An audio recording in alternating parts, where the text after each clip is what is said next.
Bienvenue dans le podcast à contre-courant, le podcast des mères audacieuses, le rendez-vous inspirant qui met en lumière des femmes et des hommes qui ont choisi de redéfinir leur trajectoire, de créer leur propre voie et de conquérir leur indépendance.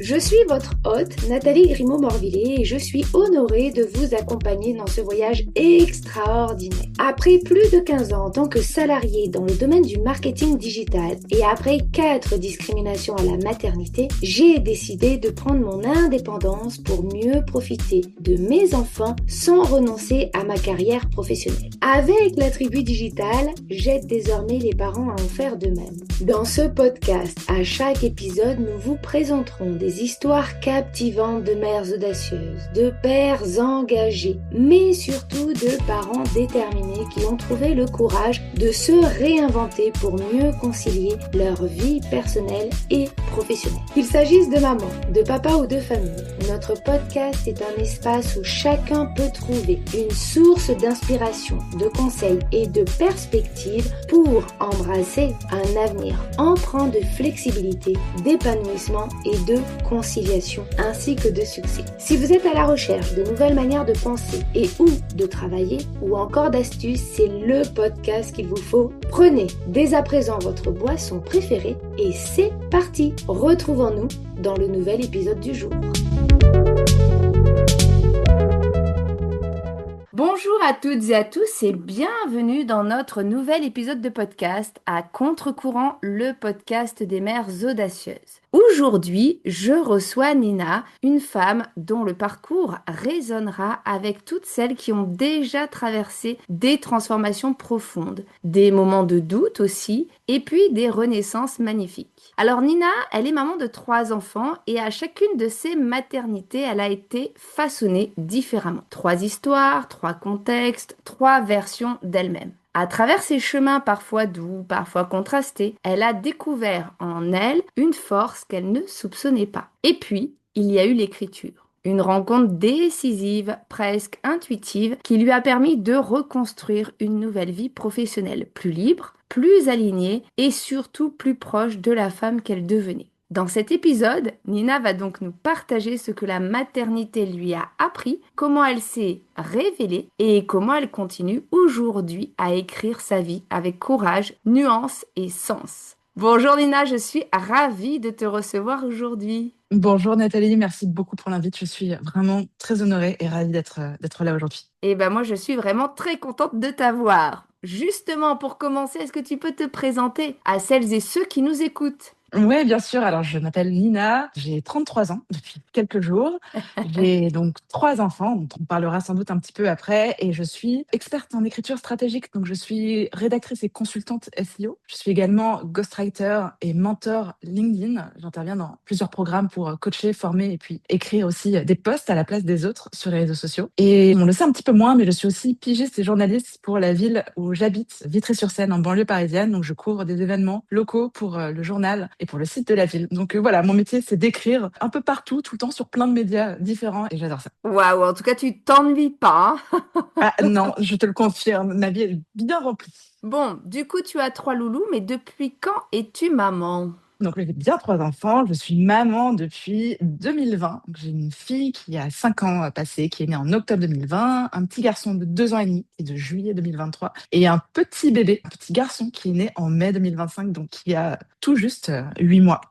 Effectivement, j'avais vu ça récemment. Est-ce que justement, tu peux nous raconter comment nous nous sommes rencontrés? Ça va éclairer nos auditrices et nos auditeurs. Bien sûr, c'est une rencontre virtuelle, comme beaucoup aujourd'hui, mais on est tombés un peu par hasard, je crois, l'une sur l'autre à travers nos contenus LinkedIn. Je ne sais plus qui a rencontré qui en premier, Exactement, moi non plus. mais en tout cas, on aborde des sujets communs, ça c'est sûr, la maternité, la parentalité, qu'est-ce que c'est d'être parent et être entrepreneur en même temps. Donc, force est de constater que l'algorithme a bien fait son travail, nous a présenté l'une à l'autre et depuis, on se suit régulièrement sur les réseaux et voilà, j'ai beaucoup de plaisir à lire et à commenter tes posts que je trouve toujours à forte valeur ajoutée. Et ben pareil de mon côté, effectivement, et ça me semblait essentiel que tu viennes faire un épisode au sein du podcast, justement, donc ça commence bien pour cette nouvelle année. Si tu étais une femme à impact connu, qui serais-tu? Mais surtout, pourquoi?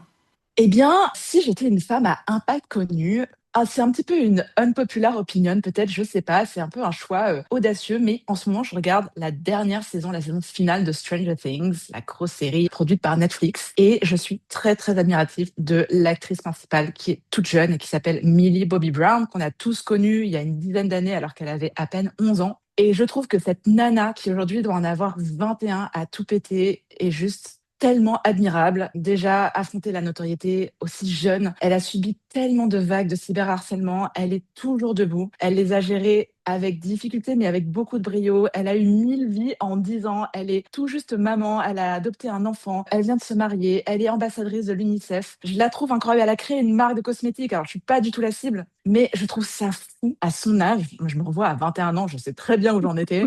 Et j'en étais clairement pas là. Je trouve ça fou d'arriver à gérer tout ça avec autant de courage, de sagesse. J'imagine que ça doit être très compliqué, pas toujours facile, mais voilà, je l'admire énormément. Je sais que c'est pas forcément la femme à laquelle on pense quand on a ce genre de questions. On va aller peut-être vers des Michelle Obama ou voilà, mais en ce moment, elle est sous mes yeux tous les soirs et je la trouve incroyable, cette nana, et j'aurais aimé avoir son audace, sa patience, sa force et sa résilience à 21 ans, clairement, ça aurait été incroyable. Ouais, alors moi, c'est une série que je regarde pas du tout. Mais c'est vrai que ma fille, qui a 15 ans, n'a pas arrêté, là, pendant les vacances de Noël, de m'en parler en disant, elle vient d'adopter un enfant et elle fait ci et elle fait ça et elle a que 21 ans. Je me suis dit, waouh, mais effectivement, à 21 ans, moi, j'étais pas du tout Clairement, sur non. la même lignée non plus, hein. Je sortais Du à tout. peine, on va dire, du cercle parental. Donc, j'étais C'est très, très exactement. loin de tout ça.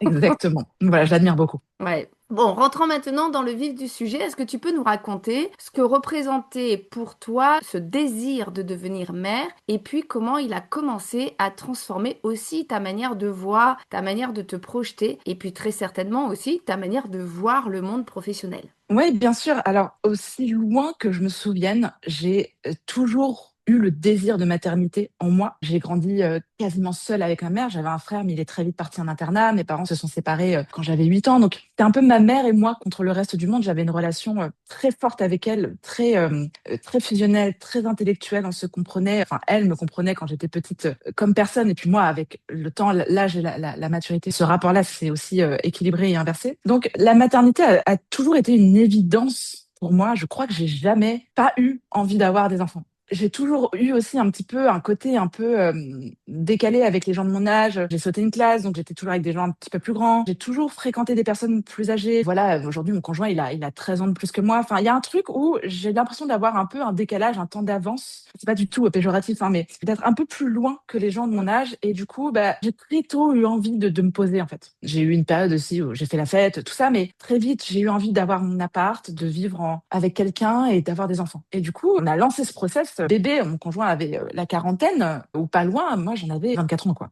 Mm, mm. C'était très jeune, ça surprenait beaucoup, mais moi, j'étais à ma place. Je le savais. Alors, on a mis du temps à en avoir parce que du coup, on est passé par un process PMA qui a été relativement court pour un process PMA, mais quand on est dedans, ça nous paraît être une montagne et une traversée du désert qui a duré 2 ans et demi.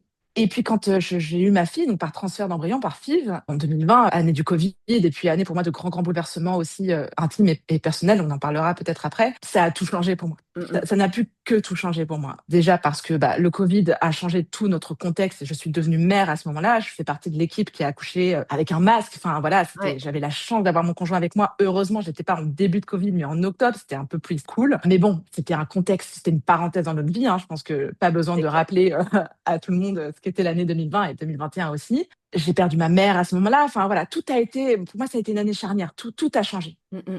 Et puis, bah, quand je suis revenue dans le monde du travail en janvier 2021, je ne pouvais pas voir les choses de la même manière. Je n'étais plus la seule personne dans ma propre équation, en fait. On sait que quand on devient parent, en tout cas mère, on se décentre, hein, c'est biologique. Avant, on est le centre de sa vie, et puis d'un coup, on est un peu là sur le côté. Il y a quelqu'un au milieu, et puis quand on a le temps, quand on a 2 minutes et un petit peu d'espace mental disponible, on se rappelle que ça fait 48 heures qu'on ne s'est pas douché et qu'il serait peut-être temps d'aller manger un bout de sandwich. Bon, voilà, ça m'a changé, évidemment, comme toutes les mères à ce niveau-là. Mais ça m'a changé aussi dans la manière de me projeter dans ma vie future. C'est-à-dire que avant ça, mes intérêts, c'était de pouvoir faire mon sport et puis sortir de temps en temps, boire un coup avec mes copines, etc.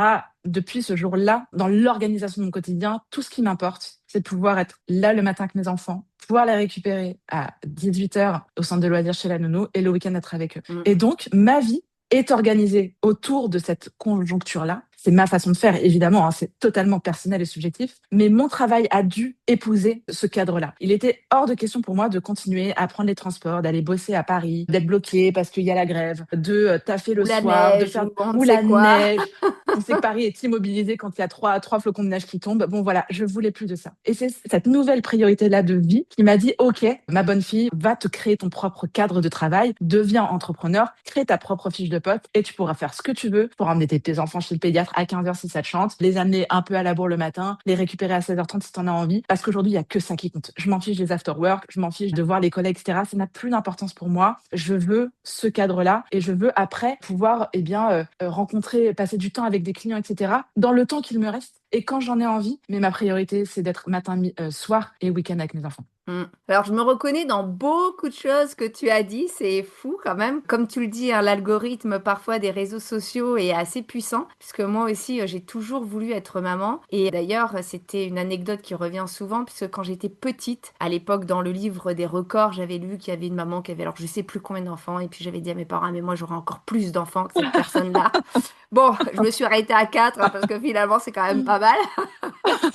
C'est beau, 4. Elle avait, je sais plus, 30 enfants, enfin vraiment un chiffre hallucinant. Et de la même manière, moi j'ai eu mon premier assez tôt, donc j'étais en agence digitale. J'ai eu mon premier, j'avais 26 ans, donc j'étais la première de l'agence à devenir maman. Et c'était un peu la révolution parce que les gens autour de moi comprenaient pas, un peu comme toi, que j'avais pas envie le soir de faire des after-work, de rester au boulot jusqu'à 22h, etc., etc. Et c'est aussi ce qui m'a porté préjudice parce que à 26 ans, en agence, en fait, on reste jusqu'à 22h, on bosse le week-end, on Exactement. fait des charrettes, etc., Exactement. etc. Et du coup, je devenais la nana qui a plus envie de bosser alors que les résultats étaient là, que les clients étaient contents. Mais dans les yeux du management, j'étais, voilà, la nana qui doit partir et qui doit aller s'occuper des gosses parce que voilà, elle a fait des enfants et c'était pas le moment, quoi, grosso modo.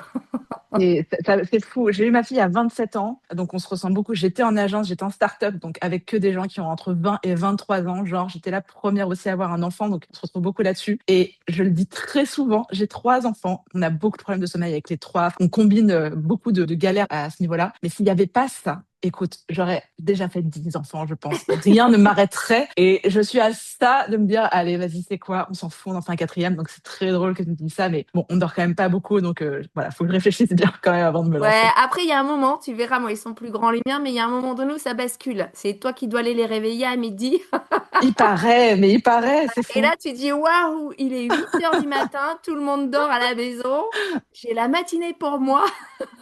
C'est une autre vie. Bon, c'est une vie future et rêvée. Ouais. Et c'est vrai qu'après, on regrette aussi, on se dit, oh là là, finalement, quand ils étaient petits, je pouvais les câliner, maintenant ils sont ados, il y a que leurs potes qui comptent. Mais bon, voilà, c'est un autre monde. Et puis après, quand ils Oui. commencent à prendre leur indépendance, puisque moi, mon grand, il est sur Nantes depuis 18 mois, il est même parti au Brésil là pendant quelques temps. Ah, il est bien content d'appeler maman et que maman, elle soit Hmm. dispo et que maman, elle puisse prendre la voiture parce qu'il a un problème et qu'il faut qu'elle se fasse le trajet jusqu'à Nantes. Et en fait, je me dis que si j'étais salariée, ce serait impossible de me Ah, dire, mais bon, c'est il y a clair. un problème, je prends la voiture, je prends mon ordinateur, je file 2 jours sur Nantes et puis je réorganise ma journée de travail par rapport à cet imprévu-là. Et ça, Oui, c'est bien vrai que sûr. c'est une liberté que je trouve extraordinaire. Oui, complètement. Pour revenir justement à tes maternités, donc tu en as vécu 3 très différentes. Est-ce Oui. qu'il y a une image ou une émotion ou un moment qui symbolise ce que chacune d'entre elles t'a appris? Je pense que c'est l'image de la guerrière.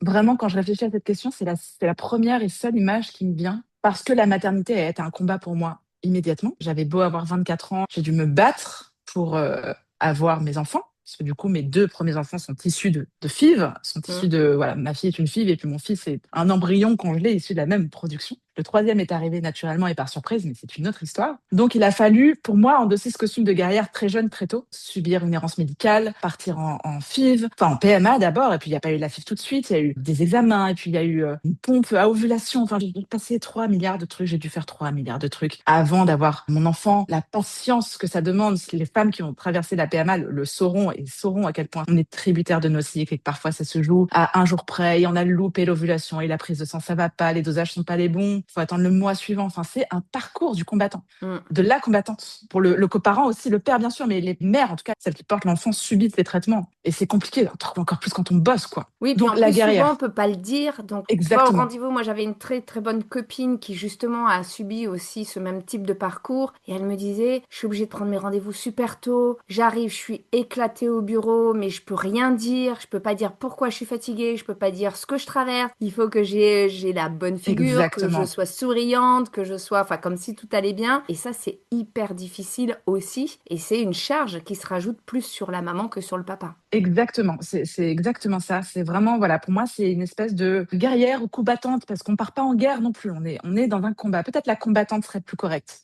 Il y a eu le combat aussi pour la vie que ma mère a mené avant que je sois enceinte à 2 reprises, puisque du coup, le cancer s'est invité dans nos vies quand j'avais 24 ans. Donc, même avant la maternité, ma propre maternité, j'ai dû voir ma mère se battre pour sa propre vie. J'avais 24 ans, ça a été pour moi l'effet d'une bombe. À 24 ans, on n'est pas préparé à ça. Et puis voilà, ma mère faisait ce qu'elle pouvait, mais elle comptait malheureusement beaucoup sur moi, en tout cas intellectuellement parlant. Et moi, j'étais un peu désarmée face à ça parce que je n'étais juste pas médecin. Donc, j'ai dû combattre avec elle et j'étais pas forcément prête pour ça. Donc, même avant la maternité, ma propre maternité, il y a eu ce combat aussi, la combattante, ma mère, et puis moi, combattre à ses côtés. Puis après, ma mère est décédée quand j'étais enceinte de 5 mois. Donc, j'ai un peu enfilé ce costume de battante. Moi, aller à l'hôpital, faire mes suivis de PMA, puis après j'allais à l'hôpital aussi pour la voir, et puis après j'étais enceinte, et c'était le Covid, c'était confiné, je prenais la voiture quand même, j'allais la voir en palliatif. Enfin, c'était, quand j'y repense, un autre espace-temps. Puis après, elle est partie, et il a fallu que je sois forte et que je combatte la tristesse, parce que je voulais pas être trop triste alors qu'il y avait ma fille dans mon ventre, et que je sois une battante pour elle, quoi. Elle pouvait rien faire, et je voulais pas qu'elle subisse trop de stress. On sait à quel point, voilà, nos enfants dans notre ventre comprennent, en tout cas subissent, ressentent, je sais pas comment ça s'explique, mais ce qui se passe dans le monde extérieur, en tout cas ce que nous on ressent, puisqu'on ne forme qu'un. Et je voulais pas qu'elle subisse un stress aussi intense que celui de la perte d'un être cher,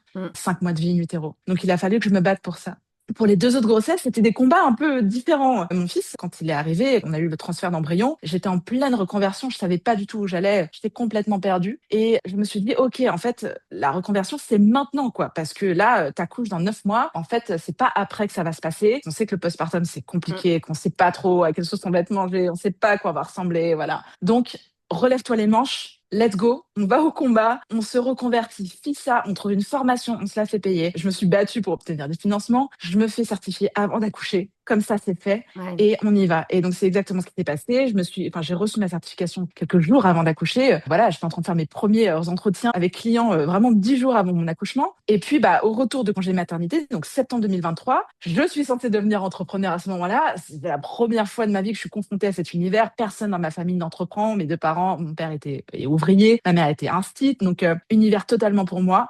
Je me relève les manches, je passe en mode guerrière et je me dis ok, c'est parti. Je sais pas où je vais, je sais pas par où commencer, mais ça va le faire. Je fonce et puis je vais apprendre sur le tas. Donc je me vois vraiment avec mon arme comme ça, me dire oh, allez on y va, c'est parti, et on fonce et puis on va apprendre et ça va le faire. Et vraiment j'ai appris comme ça le métier en me formant sur le tas. Et puis mon 3e enfant, du coup 3e grossesse, là je suis entrepreneur, mais depuis pas très longtemps. Ça fait 1 an en fait quand j'apprends ma grossesse, qui est une grossesse du coup non désirée, mais enfin surprise quoi, parce que pour moi j'étais infertile, enfin depuis 7 ans. Autant te dire que je m'attendais pas du tout à avoir un jour un test de grossesse positif dans la main, comme dans les films quoi. Enfin c'était pour moi, ça pouvait pas arriver dans ma vie. Là, je flippe et je me dis, mais je suis entrepreneur depuis un an, enfin, je suis encore en construction, qu'est-ce que je vais aller m'arrêter en plus 6 mois, quoi, c'est mon 3e enfant, personne va m'attendre, mon entreprise va se casser la figure, enfin, c'était un stress monumental. Et je suis allée rechercher mon costume de guerrière et je me suis dit, ok, c'est pas grave, ça va le faire, je vais y arriver. Je suis pas la première ni la dernière entrepreneuse à devoir gérer un congé mat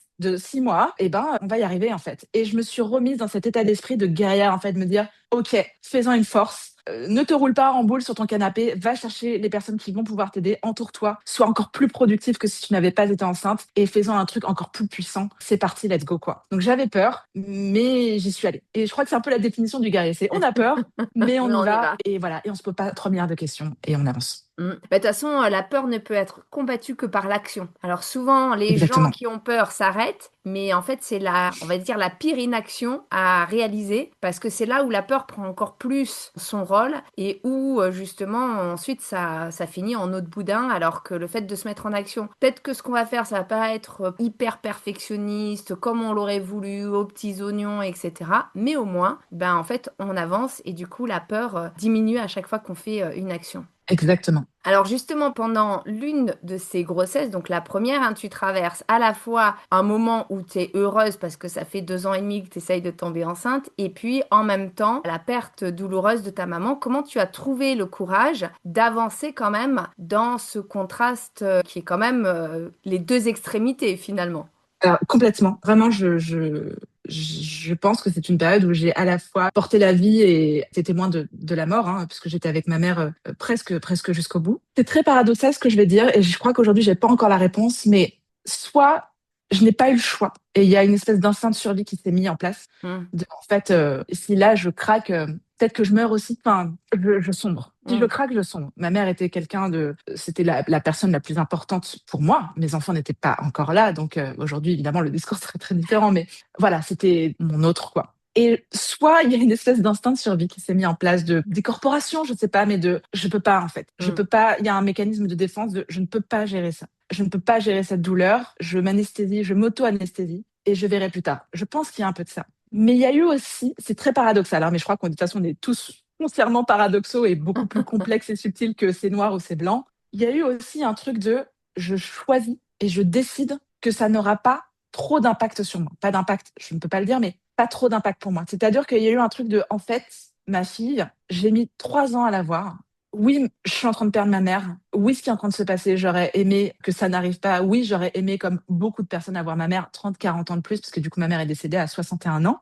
Mais voilà, la vie fait que c'est comme ça. Là, j'ai ma fille dans mon ventre. Maintenant, c'est elle, le centre. Et je veux être juste triste, mais pas malheureuse. Ouais. J'ai 3 mois là pour être triste. Voilà, j'étais enceinte de 5 mois à 6 mois à l'époque. J'ai accouché en octobre, c'était en juin. Ok, j'ai l'été là. J'ai l'été pour être juste triste, pour pleurer s'il le faut, etc. Mi-octobre, ma fille est née le 10 octobre, c'est terminé. Ouais. C'est terminé. Et en fait, il y a eu un peu, je crois que j'ai pris une décision à un moment donné. Mais ça veut pas dire que tout le monde peut prendre cette décision, et je fais très attention en le disant parce que il y a un peu un côté du coup de, oh, si tu veux, tu peux, et finalement, c'est toi qui choisis. C'est pas le cas. Il y a des personnes on est très inégales face à ça. Moi, j'ai eu la sensation quand même à un moment donné, j'ai pu prendre ce choix-là de me dire, je choisis d'être heureuse et je choisis de ne pas me laisser envahir par la tristesse parce que je ne veux pas ce postpartum. Je ne veux pas ce début de vie pour ma fille. Je veux que ce soit aussi heureux que possible, et cette épreuve que je subis aura juste l'impact qu'elle doit avoir sur moi, mais pas trop en fait. Parce que déjà que c'est pas juste, ça va pas en plus me plomber un truc que j'attends depuis 3 ans et qui va être magnifique. Oui, Donc c'est voilà, clair. c'est Bah, très c'est vrai que paradoxal, mais bon. c'est vrai que c'est effectivement, c'est quelque chose qui est important parce que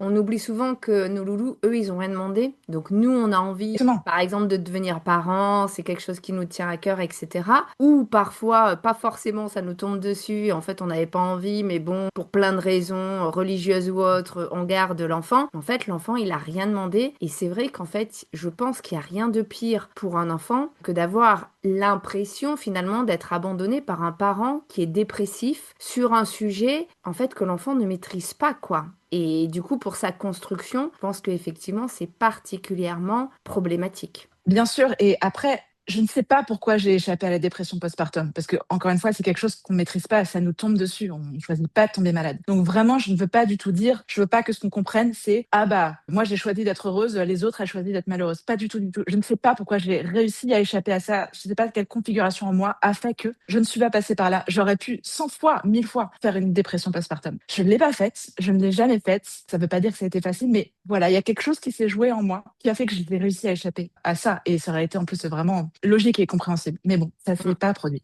Bah tant mieux. Quand tu Oui, as quitté le salariat, donc justement, c'était au moment où ouais. tu as voulu te reconvertir, qu'est-ce qui a Mhm. été le plus difficile à laisser derrière toi? Et puis, qu'est-ce qui, au contraire, t'a permis de mieux respirer, peut-être, depuis pas mal de temps? Sans aucun doute, la sécurité, pas la sécurité financière, quoique, mais vraiment la stabilité, quoi. Alors, j'ai toujours été une grosse bosseuse dans tous les cas, j'ai toujours beaucoup travaillé, mais savoir qu'on travaille et que finalement c'est décorrélé du salaire qui tombe à la fin du mois. Évidemment, si Mm. on ne fout rien, on risque d'être viré, tu vois, mais bon, je savais que la fiche de paie serait là et que j'aurais des congés payés et que au mois d'août, que je travaille ou que je ne travaille pas, je serai quand même payée. Et pareil à Noël, et ta. Surtout que je suis toujours tombée dans des boîtes franchement super cool à ce niveau-là. C'est-à-dire que j'ai quand même fait plus d'un an en entreprise, en start-up avec ma fille, et ils m'ont laissé en télétravail, ils m'ont laissé aller l'allaiter à la crèche 2 fois par jour, tous les jours. Enfin, vraiment, j'ai eu beaucoup de chance à ce niveau-là. Une boîte super compréhensive. Donc, c'était trop cool. Après, je leur rendais bien. Enfin, ils savaient qu'ils pouvaient avoir confiance en moi. Mais cette sensation de savoir qu'à la fin du mois, dans tous les cas, t'as Quoi de qu'il l'argent qui arrive. rentre, quoi qu'il. Ça, les montagnes russes de l'entrepreneuriat, surtout quand on est comme moi, je suis assez, c'est l'effervescence mentale Mm. permanente, du début à la fin de la journée.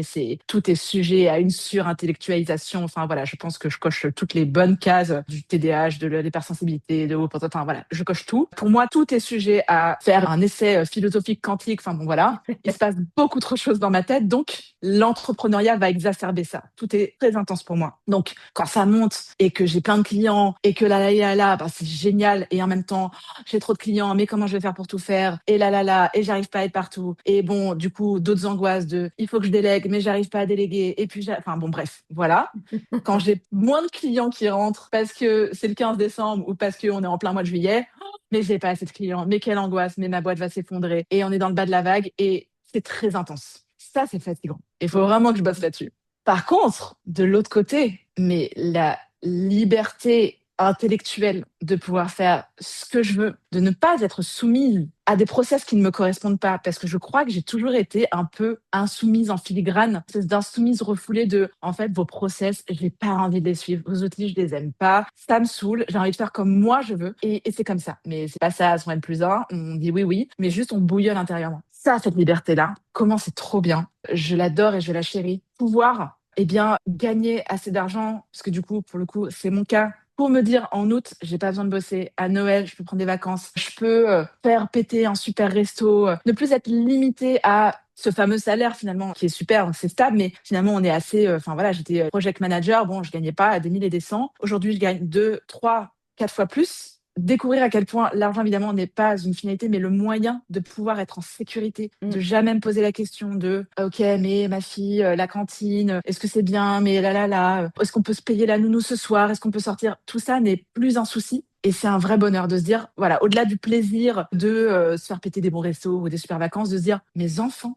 sont en sécurité, je peux les faire kiffer, je peux leur payer des fringues, je peux leur payer, enfin, sans jamais me poser la question, sans regarder mon compte en banque et de me dire oui, mais à 3 euros près quand même, c'est bien. Ça, c'est une joie que j'essaye de ne jamais oublier et vraiment de tous les jours de me rappeler que ce n'est pas acquis, qu'il faut le chérir et que j'ai beaucoup, beaucoup de chance malgré tout. Et ça, je me le dois aussi et je le dois à l'entrepreneuriat. Et vraiment, je pensais pas un jour vivre ça et je suis très fière et très reconnaissante. Et oui, parce que c'est vrai que bon, quand tu rentres dans une entreprise en tant que salarié, finalement, tu négocies un salaire. Bon, de temps en temps, en fonction des entreprises, on va te le réévaluer, mais ça reste toujours quand même quelques clopinettes par an. Et c'est vrai qu'entre ceux qui se donnent à 300% et puis ceux qui sont à 10% parce qu'ils sont toute la journée à la machine à café ou à discuter Grave. avec les collègues, finalement, l'investissement pour l'entreprise n'est pas reconnu à sa juste valeur. Alors, sauf sur des postes du type commercial, etc., mais sur tous les postes en fait de fonctionnement, finalement, qu'on travaille beaucoup, qu'on travaille pas beaucoup, le seul risque, comme tu disais, c'est de se faire licencier. Mais bon, je connais des boîtes dans lesquelles tu peux rester 2, 3 ans sans bosser et ça se voit pas en fait. Exactement. Et du coup,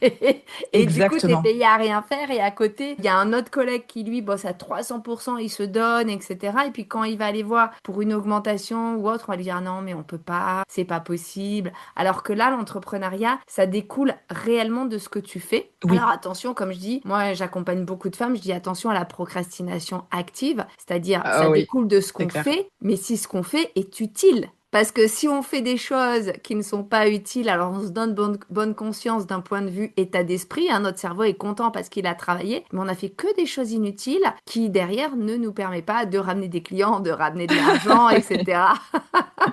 Je vois très bien. Qui n'a pas fait ça nous jette la première pierre. C'est Franchement, ça. c'est très tentant et je crois qu'on a tous fait ça et on le fait tous encore un petit Ouais. peu. Non, non, L'idée, mais c'est de c'est pas trop le clair. Mais faire. c'est vrai que voilà, il faut qu'on ait quand même des tâches, en tout cas des tâches qui soient utiles et qui permettent. Oui. Et là, c'est vrai qu'on peut exploser, en tout cas, tous les scores. Alors aujourd'hui, tu as des enfants en fait en bas âge. Comment tu t'organises entre ton rôle d'entrepreneur, ta vie de maman? Est-ce que tu as trouvé un équilibre ou est-ce que c'est encore un espace en mouvement? Alors j'ai déjà la réponse, moi, de par mon expérience, mais au cas où, je te pose quand même la question. Bien sûr, je suis très organisée, je suis extrêmement zen. Toutes les matinées se passent vraiment comme une lettre à la poste. Mes enfants s'habillent en 2 secondes. Voilà, ils sont fantastiques. Je ne crie jamais sur eux. Je suis zen toute la journée. Et puis nos routines du soir se passent de manière très organisée. Mes enfants se couchent tout seuls, se lavent les dents tout seuls. C'est vraiment fantastique. Non, pas du tout. C'est vraiment le bordel. Comme tout le monde, j'improvise. J'ai un équilibre vie pro, vie perso proche du néant. Je vais être très honnête, hein, j'adorerais vous dire oui, oui, j'ai trouvé ça va, ça se trouve. Non, franchement, je lutte tous les jours contre moi-même pour réduire mes charges de chaque journée où je fais des to-do qui sont beaucoup trop ambitieuses pour le temps que j'ai véritablement à leur allouer. Je fais comme tout le monde de la procrastination active par moment où je vais over-délivrer, sur-délivrer, une surqualité à certains clients alors que parfois il n'y a pas du tout besoin. Enfin, voilà. Et donc, je commence mes journées avec, là, en ce moment, au minimum 3, plutôt 5 réveils par nuit car mon bébé fait vraiment la fête de 22h à 7h du mat. Donc des nuits absolument pas ressourçantes. Le matin, on a 3 enfants à gérer, donc j'ai la chance d'avoir un conjoint, un coparent avec qui on partage vraiment 50-50 des tâches. Donc c'est une chance, ça ne devrait pas l'être, mais c'est une chance. Le soir, on est toujours tous les deux, sauf exception. Donc là-dessus, c'est fantastique. Mais sinon, mon équilibre, il n'est pas du tout trouvé. Je termine la quasi-totalité de mes journées en me disant, je n'ai pas fait tout ce que je voulais faire. Et je lutte tous les soirs pour essayer de relayer ma charge mentale, ma to-do au second plan, être vraiment présente avec mes enfants et ne pas penser au devis que j'ai pas terminé, à truc machin à qui j'ai pas répondu par mail. Mais c'est super difficile. Par contre, j'ai 3 règles d'or auxquelles je déroge peu. La première, c'est que mes journées, c'est 9h, 17h30. À 17h30, je ferme mon ordi et je fais ma demi-heure de pilates, marcher. C'est ma transition avant de récupérer mes enfants. Et ça, c'est condition sine qua non. Ok. Je ne travaille pas le soir. Le soir, je suis avec mes enfants, malgré tout, même si mon cerveau n'est pas toujours dispo, mais je suis avec mes enfants. Après, je retrouve mon conjoint, on discute, on se raconte nos journées, on se mate un petit truc sur Netflix, je bookine, voilà. Le soir, je travaille pas. Je ne travaille pas le week-end. Ça, c'est vraiment, voilà, le week-end, pareil, je suis avec mes enfants, j'ai pas le temps, je peux pas ouvrir mon ordi. Et tout ce qui n'est pas dans mon agenda, c'est ma 3e règle d'or, n'existe pas. Ah bah j'ai Donc, la même. Ah ben, écoute, non mais franchement, J'ai sinon c'est exactement impossible. la même. La dernière fois, ma fille me dit, mais tu dois m'amener. Je fais, c'est pas dans mon agenda. Ah, mais Donc, voilà. ça n'existe pas. Donc, je ne dois pas t'emmener. Mais c'est exactement ça. Chaque fin de mois, je fais mon agenda, mon planning du mois suivant et je commence toujours par moi d'abord. Je suis égoïste dans la façon dont je construis dans mon agenda parce que sinon je sais que je vais me déprioriser. Donc c'est d'abord mes pauses déj, 1h30, une petite demi-heure pour manger, 1 heure de marche. Tous les midis, mon pilates, mes déj avec des copines, emmener mon fils chez le pédiatre, tout ça évidemment. Alors c'est pas des gros moments de kiff, mais c'est priorité moi, ma famille. À partir de là, ensuite je cale mes créneaux d'entreprise, donc faire ma newsletter, créer mes posts, améliorer mes process à Yala, et seulement sur le temps restant, je vais caler mes clients. Et comme par magie, ça rentre. Et ça, c'est vraiment un truc, j'ai rien inventé. Alors, je l'avais chopé dans une masterclass en tout début d'entrepreneuriat. Je l'ai toujours appliqué parce que sinon, mais clairement, les pauses déj, elles n'existent plus. Le sport, en plus, quand on est 100% sédentaire pour moi, en télétravail, mal installé, on sait que le corps prend hyper cher. Donc, voilà, et ben le sport, on va le zapper aussi. Pourtant, on en a vraiment besoin. Le mouvement, sans faire du crossfit, mais juste le mouvement. Tout ça, en fait, ça saute. Donc, voilà, mes règles d'or, même si au milieu, après ce qui se passe, entre-temps, c'est un peu le bazar et je suis éparpillée et comme tout le monde, je réagis un peu aux urgences au fil de l'eau, tout ça. J'essaye de travailler là-dessus, mais c'est pas facile. Je ne travaille pas le matin, je ne travaille pas le soir, je ne travaille pas le week-end et je priorise moi d'abord. Et tout ce qui n'est pas dans l'agenda n'existe pas. Donc, je mets tout.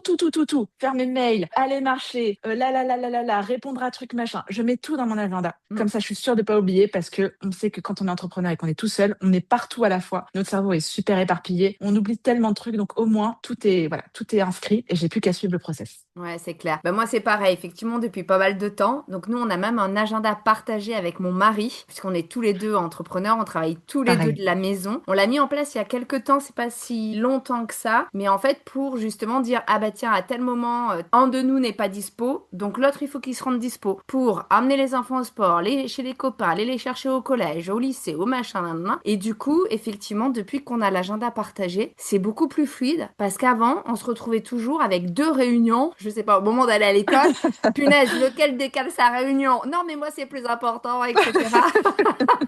Je vois très très bien. Et depuis qu'on fait ça, donc en plus on a des couleurs. Donc lui c'est bleu, moi c'est rose, après les enfants c'est vert, etc., etc. Et du coup ça permet, mais je suis comme toi, moi il y a tout, il y a mon sport dans l'agenda, il y a le sport des enfants dans l'agenda, à quelle heure il faut qu'on soit dispo, pas dispo. S'ils veulent aller chez les copains et tout, je leur dis c'est dans l'agenda, si c'est pas dans l'agenda, je ne vous y emmène pas en fait. Bon, maintenant ils ont pris le pli et quand ils veulent un truc, c'est dans l'agenda. Oh, non mais j'adore, j'ai hâte de ce moment où je vais dire à ma fille, écoute, tu me mets un créneau dans mon agenda s'il te plaît? J'adore, c'est génial. C'est Mais clair. tout pareil, agenda partagé, on sait exactement, voilà, qui fait quoi, quel soir. Ah, t'es pas là ce soir, bah t'inquiète, je gère, du coup, voilà, mais par contre, la semaine prochaine, c'est moi qui suis pas là. Donc, trop pratique. Mm. Franchement, vive les Ah oui, agendas c'est clair. Google. C'est clair. Je ne sais pas comment faisaient nos parents sans les agendas Je ne sais partagés. pas, Je ne veux c'est pas le clair, savoir. c'est clair. Bon, aujourd'hui, avec ton recul, quel message tu donnerais à une femme, une maman qui se retrouve face à l'inattendu, par exemple, une grossesse surprise, un changement de vie, un bouleversement vraiment énorme et qui doute de pouvoir finalement transformer cet inattendu qu'elle n'avait pas forcément décidé en force? Alors, j'aurais deux messages à faire passer. Et les deux sont à prendre bien sûr avec des pincettes parce que tout va dépendre évidemment du degré du bouleversement. Par exemple, voilà, tomber enceinte par surprise pour un bébé qui vraiment n'a pas la place pour l'accueillir dans sa vie ou perdre un enfant. Enfin voilà, on prend ce que je vais dire avec beaucoup, beaucoup, beaucoup de pincettes. Mais la première chose, c'est que je crois que très souvent, on se trouve des ressources insoupçonnées. On pense qu'on n'est pas capable d'affronter ce qui va nous attendre. Et puis, comme on n'a pas vraiment le choix, il y a une espèce d'instinct de survie qui va se mettre en place, un mécanisme, et on va trouver les ressources en soi. Mm. Encore une fois, bien sûr, apprendre avec des pincettes. Je ne sais pas ce que c'est de gérer, par exemple, un enfant qui est malade, de perdre un enfant. Je ne sais pas, j'espère ne jamais le savoir. Évidemment, ça ne s'applique sans doute pas dans ces moments-là. Donc, tout dépend du contexte. Mais j'ai l'impression, en tout cas, je le constate dans ma vie, mais aussi dans celle des personnes qui m'entourent, qui vont traverser certaines épreuves de vie plus ou moins difficiles. On regarde la vie des autres, on se dit, je sais pas comment tu fais. Et puis un jour, peut-être ça nous arrive ou à leur équivalent et on y arrive. Mais parce qu'en fait, on est allé chercher des ressources qu'on ne pensait même pas existantes. Et on est un peu tous des super héros et super héroïnes, invétérés, insoupçonnés, refoulés, je sais pas. Mais bon, voilà. Ça, c'est le premier truc. Le deuxième, c'est que j'ai l'impression, et je crois ne pas être la seule, que la cause de ce qui nous arrive est souvent dans le futur. Et parfois, il nous arrive des choses et on se dit, je comprends pas. Et puis, un jour, on comprend. Mm. Bon, je suis pas la seule à constater ça. Beaucoup de personnes en ont parlé, l'ont théorisé, ont débattu sur ces sujets-là. Mais en tout cas, quand il m'arrive quelque chose et que sur le coup, je me dis, je comprends pas, qu'est-ce que je fais de ça? Je me rappelle toujours cette petite phrase, la cause est dans le futur. Tu comprendras plus tard. Souvent, c'est le cas. Et du coup, je veux bien le rappeler à toute personne qui nous écoute, si ça vous arrive et que là, tout de suite, vous comprenez pas, peut-être, sans doute, fort probablement que vous le comprendrez plus tard, dans un mois, dans 2 ans, dans 10 ans, je ne sais pas, mais souvent, il y a une petite explication qui va pointer le bout de son nez. Encore une fois, pas toujours, mais voilà. En tout cas, les ressources insoupçonnées qu'on retrouve en soi, la cause est dans le futur, c'est vraiment mes deux mantras qui m'accompagnent tous les jours. En tout cas, merci beaucoup pour ce partage. Alors, pour terminer cette interview passionnante, est-ce que tu as une réussite, un moment à nous partager, bien sûr, en relation avec le sujet du jour? Oui, complètement. Il faut savoir qu'il y a 1 an, je me suis fait accompagner de coaching par une super business coach et on a fait mes objectifs pro-perso à 3 ans. Mhm. Et j'ai à peine osé avouer à ce moment-là, vraiment à demi-mot, en disant j'aimerais bien avoir une maison, quoi. J'ai jamais vécu en maison. Pour moi, c'est un truc qui appartient qu'aux autres, quoi. C'est dans la vie des autres. Mais moi, j'aurais pas de maison. Je rêvais vraiment d'une maison de ville, une meulière super belle. Bon, voilà. Je disais bah peut-être dans 3 ans, mais j'ose pas le dire trop fort. Je vais me porter la poisse et puis bon, j'y arriverai pas. Bon, voilà. Eh ben, cette meulière, on vient de l'acheter. Waouh, super. À peine 1 an plus tard, on l'a acheté. Là, on emménage dans une semaine, Nathalie, Trop le bien. 22 janvier prochain. Donc, j'ai réussi à atteindre cet objectif 1 an plus tard par plein d'effets de conjoncture, mais aussi parce que j'ai bossé dur, que j'ai gagné de l'argent, que mes fiches de paye sont assez intéressantes pour que les banquiers nous prêtent de l'argent. Et tout ça, c'est vraiment aussi quelque chose que je me dois, alors que ça fait à peine 2 ans que je suis entrepreneur. Donc, je suis hyper fière de cette réussite. Et voilà, j'essaye de lutter contre mon syndrome de l'imposteur et de me dire que c'est que la faute aux éléments extérieurs et que c'est finalement un peu le hasard. Non, il n'y a pas que ça. Il y a aussi que j'ai bossé dur et que cette maison, bah, je l'ai méritée. Et puis, trop contente de me dire qu'on va avoir une maison avec mes enfants, vont avoir un jardin avec des pommiers, c'est fou. Alors, c'est un objectif que j'avais à peine osé imaginer pour dans 3 ans. Donc voilà, je suis super fière de cette réussite et elle est complètement d'actualité. Ah bah génial, bah oui, effectivement, tu peux être super fier. C'est vrai que parfois on n'ose pas se poser sur certains rêves, mais le fait de les poser, ça nous permet aussi de nous mettre en chemin pour les atteindre. Oui, à fond. Ouais, génial. En tout cas, merci. Merci Nina pour ton témoignage aujourd'hui profondément humain et inspirant. J'ai vraiment adoré échanger avec toi. Donc là, on a pu vraiment échanger parce que d'habitude, c'était par message, échange sur LinkedIn, etc. Donc, je vois qu'on est vraiment alignés sur un certain nombre de choses. C'est génial. On voit aussi que ton parcours nous rappelle finalement que la maternité n'est jamais une ligne droite. Hein. Elle peut être faite d'attentes, de contrastes, de surprises aussi, puisque ton dernier ou ta dernière est aussi arrivé par surprise, comme la mienne, pour le coup, qui était pas prévue aussi vite et qui s'est pointée comme ça très rapidement. Et puis parfois aussi, malheureusement, de défis qu'on n'avait pas imaginés. Mais ça peut aussi devenir un moteur incroyable de transformation et de renaissance. Tu nous montres ainsi qu'on peut traverser plusieurs vies dans une seule vie, celle d'avant, celle qui se construit et puis celle qui s'invente au fur et à mesure, au fil des naissances, au fil des choix. Et que même quand le chemin est flou, il existe en nous une force qui ne demande qu'à être réveillée. Alors à toutes les femmes, toutes les mamans qui nous écoutent, souvenez-vous que vous avez le droit d'avancer à votre rythme, de changer, de recommencer, de vous réinventer. Finalement, c'est votre histoire qui compte avant tout. Et puis, si cet épisode a résonné en vous, n'hésitez pas à le liker, le commenter ou tout simplement à le partager à une autre maman qui en aurait besoin. Qui sait, vous pourriez être à l'origine d'un changement radical. Dans tous les cas, merci à toutes et à tous pour votre écoute et en attendant notre prochain épisode, je vous souhaite une très belle journée, après-midi ou soirée et surtout, prenez soin de vous.